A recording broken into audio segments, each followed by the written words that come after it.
Meriam kapal garis miring artileri kapal adalah sejenis senjata yang dipasang pada kapal perang yang menembak projektil dari tiub. Ia digunakan untuk pelbagai tujuan, termasuk pada asalnya, artileri laut hanya digunakan untuk perang laut. Artileri tentera laut digunakan untuk memberikan sokongan tembakan kepada pasukan yang beroperasi dalam jarak, seperti semasa serangan amfibi, dan juga artileri tentera laut digunakan untuk pertempuran anti pesawat. Istilah artileri tentera laut secara amnya merujuk kepada senjata yang dilancarkan dari tiub dan mengecualikan peluru yang bergerak sendiri seperti torpedo dan roket. Tentera Laut di Raja Malaysia, TLDM, menggunakan pelbagai jenis senjata di kapal-kapalnya, termasuk 1. Meriam MSI GS 30B 30mm Oerlikon, senjata sekunder yang digunakan pada frigat kelas. 2. Meriam Bofors 40mm, meriam sekunder yang digunakan pada bot peluru berpandu kelas perdana dan bot meriam kelas jerung. 3. Meriam Bofors 57mm, sebuah meriam utama yang digunakan pada frigat LCS TLDM, frigat kelas Maharaja Lela, dan bot peluru berpandu kelas perdana. Bofors 57 Mk3 adalah senjata kubah stealth yang boleh menembak 4 peluru sesaat dan bertukar antara jenis peluru. 4. Meriam 76mm, meriam utama yang digunakan pada korvet kelas Kedah. RMN juga menggunakan senjata lain, termasuk 1. Seawolf dalam VFLS. 2. Exocet MM40 Block 2 SSM. 3. Triple Eurotop B515. 4. Silver VFLS. 5. Pelancar torpedo tetap 3 kali ganda J dan S. 6. Oerlikon 20mm garis miring GPMG 7.62mm.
Oto Melara 76mm adalah sebuah meriam laut yang direka dan dibina oleh sebuah syarikat pertahanan Itali, Oto Melara. Ia berdasarkan rekaan Oto Melara 76-62C dan kemudian berevolusi menjadi 76-62SR dan 76-62 Strals. Sistem ini cukup kompak untuk dipasang pada kapal perang kecil. Kadar tembakan yang tinggi dan kesediaan julat peluru menjadikan ia sebagai sebuah pelantar pertahanan titik anti peluru berpan, anti pesawat, anti permukaan dan sokongan darat yang versatile. Jenis pelurunya termasuk Propek Armor, Incendiary, kesan pecahan tertumpu, membolehkan ia dipasarkan sebagai sebuah senjata yang mampu memusnahkan peluru berpandu anti kapal yang sedang terbang. Sistem Meriam ini bersama dengan sebuah kupola halimunan kini juga ditawarkan. Oto Melara 76mm telah diekspor secara meluas dan kini digunakan lebih daripada 60 buah tentera laut. Baru-baru ini ia telah dipilih berbanding dengan Meriam Laut Perancis 100mm untuk digunakan bagi projek bersama Itali Garis Miring Perancis kelas Horizon dan Frigate Frame. Pada 27 September 2006, Iran telah mengumumkan bahawa ia telah memulakan pengeluaran besar-besaran sebuah meriam artileri laut bernama Fajr 27, yang mana merupakan sebuah kejuruteraan berbalik ke atas meriam Oto Melara 76mm. Oto Melara 76mm digunakan oleh 60 tentera laut di seluruh dunia. Ia digunakan dalam pelbagai peranan, termasuk pertahanan titik anti-misil jarak dekat, anti pesawat, anti permukaan, dan sokongan darat. Oto Melara 76mm adalah sebuah meriam otomatik tentera laut yang direka dan dibina oleh syarikat pertahanan Itali Oto Melara. Oto Melara 76mm adalah senjata ringan, tembakan cepat dengan kadar tembakan yang tinggi. Ia boleh digunakan dalam pelbagai peranan, termasuk 1. Anti peluru berpandu 2. Anti pesawat 3. Anti permukaan 4. Sokongan darat. Untuk menyediakan pelbagai peranan bagi senjata itu, Oto menyediakan pengguna dengan pelbagai jenis peluru khusus. 1. Key Standard, berat 6.296 kg, jarak 16 km, berkesan 8 km, 10 km vs. Sasaran udara pada 85 darjah. 2. MAM, dibangunkan oleh Oto, munisi pelbagai guna Oto. 3. PFF, peluru anti-misil, dengan pemicu jarak dekat dan bola tungsten tertanam dalam cangkerang untuk kesan pecahan yang ditentukan. 4. SAPOM, 6.35 kg, 0.46 kg P, jarak 16 km, SAPOMER, 20 km, tembus separuh perisai 5. DAT, peluru berpandu untuk sasaran manuver anti-pesawat dan anti-misil. 6. Vulcano, 5 kg, peluru berpandu, GLR, dengan jarak maksimum sekitar 40 km. Ia adalah versi lebih kecil daripada 127mm Vulcano. Sistem meriam Oto Melara 76mm Kompato cukup padat untuk dipasang pada kapal perang kecil, seperti korvet, aviso, atau bot peronda. Oto Melara 76mm telah diekspor secara meluas dan digunakan oleh lebih daripada 60 tentera laut. Oto Melara 76mm berkembang dari Oto Melara 76-62C kepada 76-62SR dan 76-62 Strals. Oto Melara juga membangunkan sistem Draco, yang merupakan pemasangan berasaskan darat yang direka sekitar meriam tentera laut 76-62 Super Rapid. Oto Melara 76mm adalah sebuah meriam otomatik tentera laut yang direka dan dibina oleh syarikat pertahanan Itali Oto Melara. Kaliber 3 inci, 76.2mm. Panjang laras 186 inci, 4.72 meter. Berat 7.900 kg, kosong, ketinggian -15 hingga tambah 85. Laluan 360 darjah. Kadar tembakan 85 rpm, super pantas, boleh dipilih dari tembakan tunggal hingga 120 rpm. Ia mampu melibatkan sasaran daratan, berinteraksi dengan pelbagai sistem pengurusan pertempuran kapal dan garis miring atau FCS, garis miring EOS. Masa taktikal kurang daripada 3 saat dalam keadaan operasi. Penyimpangan garis miring ralat GPS semasa tembakan kurang daripada 0.3 mRad.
127-64 Lightweight is a gun system built off the knowledge and experience gained by Oto Melara on the 127-54 Compact, a gun system sold to 9 navies worldwide with more than 50 installations.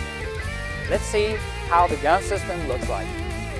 Oto Melara's 127-64 LW is much lighter than the old 127-54 Compact. In fact, thanks to a new gun system design, the 127-64 LW weighs 29 tons, which is 8.5 tons less than 127-54 Compact. With respect to Oto Melara's old generation of 127mm naval guns, the 127-64 LW offers significant improvements in several areas, namely the feeding system, gun, electronics, electrical, and hydraulic systems. Let's now go and take a look into the feeding system.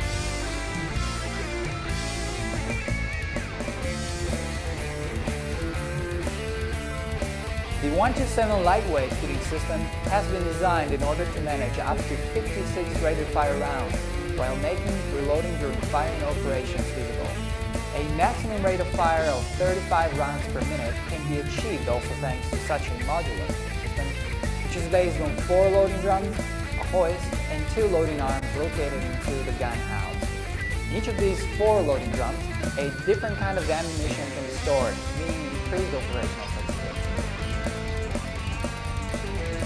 I'm now on the deck right above the 4 loading drums, and what you can see here is the hoist, which length can be varied according to customer requirements, meaning the feeding system can be structured over 2 or 3 decks as well, like in the case of the Italian Navy's French frigates or the German Navy F-125 frigates. Another real improvement brought by the 127-64 lightweight feeding system is the strike-down procedure. In fact, the 127-64 lightweight is a reversible gun system. This means that rounds, prior to being loaded into the gun barrel, can be taken back to their original loading position in one of the 4 loading drums. The 127-64 lightweight has been conceived as part of a more complex mechanism that can be extended to the ship ammunition magazine designed by Oto Melara, capable of managing both Oto Melara's Vulcano ammunition and standard 127mm rounds. Additional improvements focus on the gun. The barrel of the 127-64 lightweight gun system is more than a meter longer than its 54 caliber ancestor. The new barrel design is justified by the need to increase the gun system's maximum engagement range, both when firing standard 127mm rounds and Oto Melara's Vulcano ammunition. Servo systems have been redesigned as well in order to cope with several issues. Primarily, a longer gun barrel implies higher inertial forces. In addition, sea conditions can have a negative impact on the overall firing accuracy. In order to compensate for both these factors, the 127-64 lightweight servo system's capabilities have been improved. In addition, the 2 loading arms that move in opposite direction inside the gun house can serve as a useful redundancy that makes firing possible even when one loading arm only is operational. The 127-64 lightweight adopts state-of-the-art electronics. The aim is to make the gun safer and more reliable. For example, the 127-64 lightweight can integrate a naval fire control system which supports mission planning by providing the combat management system with the best firing solution according to the foreseen operational scenario. Also, the 127-64 lightweight should not be seen as a mere standalone system. Rather, it should be seen as part of a more complex weaponry architecture where both the information coming from the combat management system and ship sensors can be sent to different weapons, just like the 127-64 LW, through a local area network. In such a configuration, the 127-64 LW can easily be connected to the local area network, thereby creating a link with the rest of the weapon system.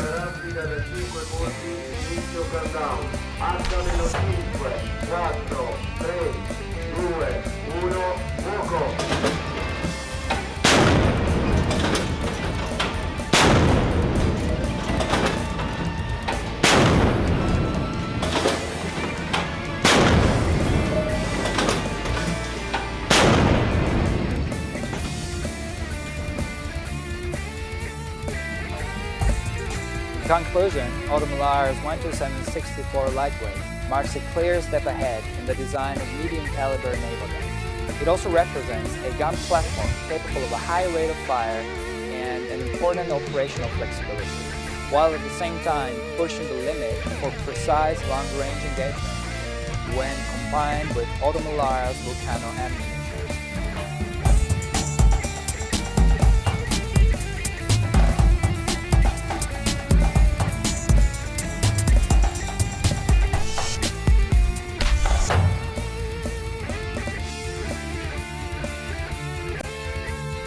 Sekian, terima kasih. Like, share dan subscribe.